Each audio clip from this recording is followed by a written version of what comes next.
C'est le troisième épisode de l'interview dans l'émission MCS Basket. Tu as eu la chance de t'entretenir avec Thomas Hurtel. Ouais, je suis très content, Thomas. C'est la première fois que je l'ai interviewé. C'est un joueur qui nous régale par sa créativité sur un terrain, par sa manière de faire basculer des matchs, son flow. On sait, c'est un joueur qui a énormément de style, l'élégance sur un terrain. J'étais très content de passer quelques minutes avec Thomas Hurtel. Et de quoi vous avez parlé globalement? On a parlé un petit peu de lui, de son arrivée dans ce nouveau club, puisque c'est un énième club, c'est son 4e club, je crois, en Espagne, qui découvre. Et puis, donc, je lui dis, alors c'est quoi de jouer au Real? Et je vais vous laisser la réponse.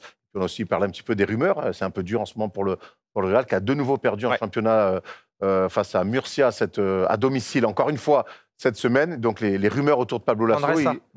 Manresa, ouais. Et des rumeurs autour de Pablo Lasso. Il répond à ça sans détournement. Il est plutôt confiant, même pour la suite de la saison. Ah ben, on découvre ça.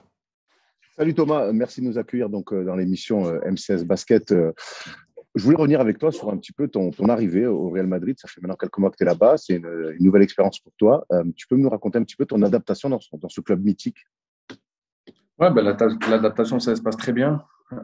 C'est plus facile quand il y a beaucoup de Français dans l'équipe. Là, maintenant, on est 4, donc ça fait plaisir de se retrouver. Même si je connaissais le championnat et les gens du staff, etc., et les joueurs du Real, je les connaissais depuis longtemps vu que je suis en Espagne depuis maintenant un petit bout de temps. Mais ouais, l'adaptation ça se passe génial. Ouais.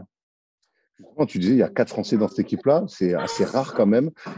C'est vous un petit peu les rois dans le vestiaire du coup? Ouais, les rois, je ne veux pas dire ça. Les rois, ça reste toujours les Espagnols. Mais c'est vrai qu'on parle beaucoup français dans le vestiaire et que la langue est plutôt francophone. Ouais. On va revenir un petit peu sur votre début de saison sportif. Vous êtes premier en Liga, vous êtes 2e en Euroleague. Et pourtant, quand on lit la presse, on a l'impression que le Real est en crise. Il y a même des rumeurs pour peut-être changer de coach.